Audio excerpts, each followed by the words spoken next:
आज हम सीखेंगे पूर्णांकों का योग और व्यवकलन।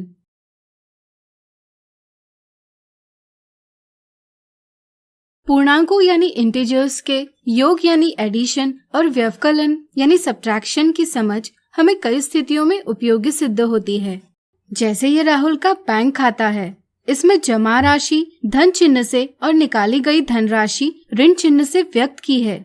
शेष प्राप्त करने के लिए पहले की शेष रकम के साथ इनका योग किया गया है।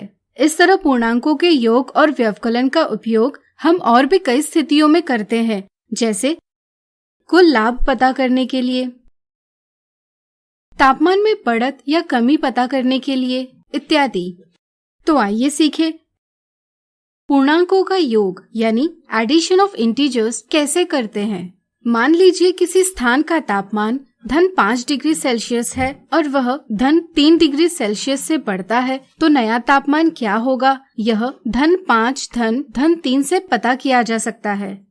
अगर पूर्णांकों का चिन्ह समान हो तो उन्हें चिन्ह के बिना जोड़ा जाता है और परिणाम के साथ जोड़ी जाने वाली संख्याओं का चिन्ह लगाया जाता है। जैसे दो धनात्मक पूर्णांकों यानी पॉजिटिव इंटीजर्स का योग करते समय इन्हें चिन्ह के बिना जोड़ते हैं और परिणाम 8 को धन चिन्ह के साथ यानी धन 8 के रूप में व्यक्त करते हैं।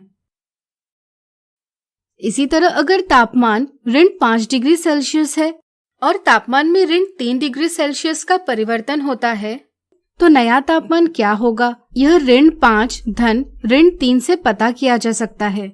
यहाँ दो ऋणात्मक पूर्णांकों यानी निगेटिव इंटीजर्स का योग किया जा रहा है जिनका चिन्ह समान है, इसलिए यहाँ भी पहले हम इन्हें चिन्ह के बिना जोड़ेंगे और परिणाम 8 को ऋण चिन्ह के साथ यानी ऋण 8 के रूप में व्यक्त करेंगे।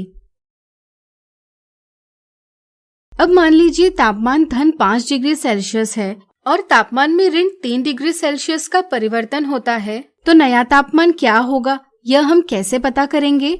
सोचिए।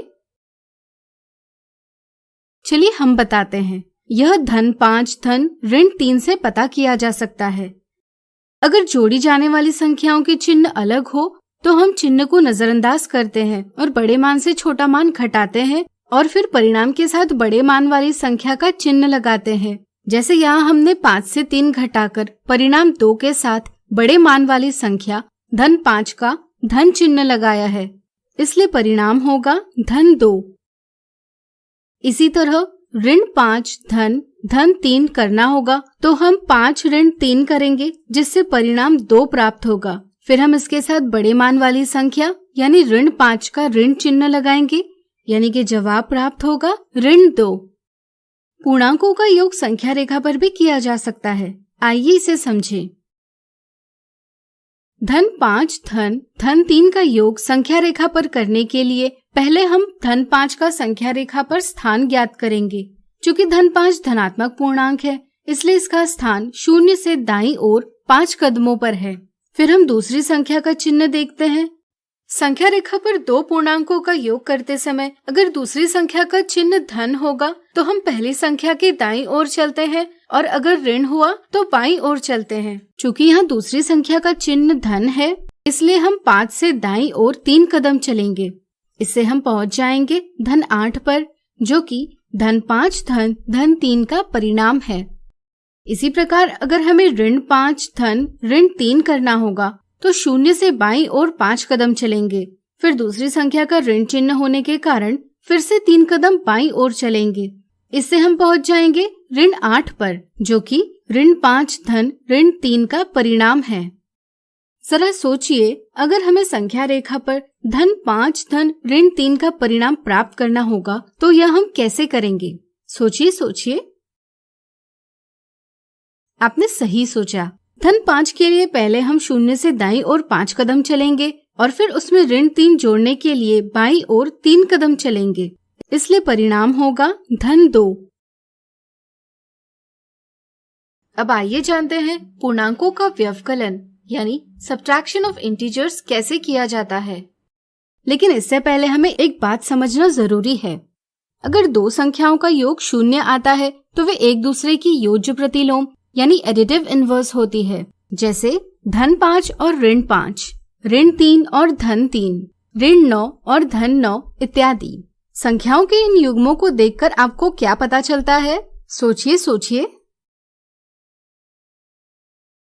चलिए हम बताते हैं। किसी संख्या का योज्य प्रतिलोम संख्या को विपरीत चिन्ह के साथ लिखकर प्राप्त किया जाता है। इस समझ के साथ आइए पूर्णांकों का व्यवकलन करें। मान लीजिए तापमान धन 5 डिग्री सेल्सियस से घटकर ऋण 3 डिग्री सेल्सियस पर पहुंच जाता है और हमें तापमान में गिरावट पता करनी है, तो यह हम कैसे करेंगे? इसके लिए हमें अंतिम तापमान यानी ऋण 3 डिग्री सेल्सियस से प्रारंभिक तापमान यानी धन 5 डिग्री सेल्सियस को घटाना होगा। जब भी हमें एक पूर्णांक में से दूसरा पूर्णांक घटाना होता है, तब हम घटाए जाने वाले पूर्णांक का योज्य प्रतिलोम दूसरे पूर्णांक में जोड़ते हैं। जैसे अगर ऋण 3 से धन 5 का व्यवकलन करना होगा, तो हम ऋण 3 के साथ धन 5 का योज्य प्रतिलोम जोड़ते हैं, यानी कि ऋण 5 को जोड़ते हैं। पूर्णांकों का योग कैसे किया जाता है यह हम पहले ही सीख चुके हैं। यहाँ पर ऋण 3 धन ऋण 5 का योग आएगा ऋण 8, यानी कि ऋण 3 ऋण धन 5 बराबर ऋण 8। संख्या रेखा पर व्यवकलन करने के लिए हम पहले व्यवकलन को योग में परिवर्तित कर लेते हैं और फिर संख्याओं को जोड़कर परिणाम प्राप्त कर लेते हैं। परिवर्तन के बिना भी हम संख्या रेखा पर व्यवकलन कर सकते हैं। इसके लिए हम पहली संख्या का स्थान ज्ञात करते हैं। संख्या रेखा पर दो पूर्णांकों का व्यवकलन करते समय अगर दूसरी संख्या का चिन्ह धन होगा तो हम पहली संख्या के बाईं ओर चलते हैं, और अगर ऋण होगा तो दाईं ओर चलते हैं।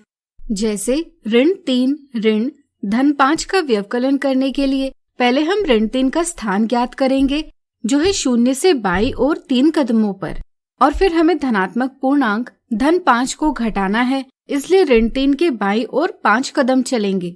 इससे हम पहुंच जाएंगे ऋण 8 पर, जो कि ऋण 3 ऋण धन 5 के व्यवकलन का परिणाम है।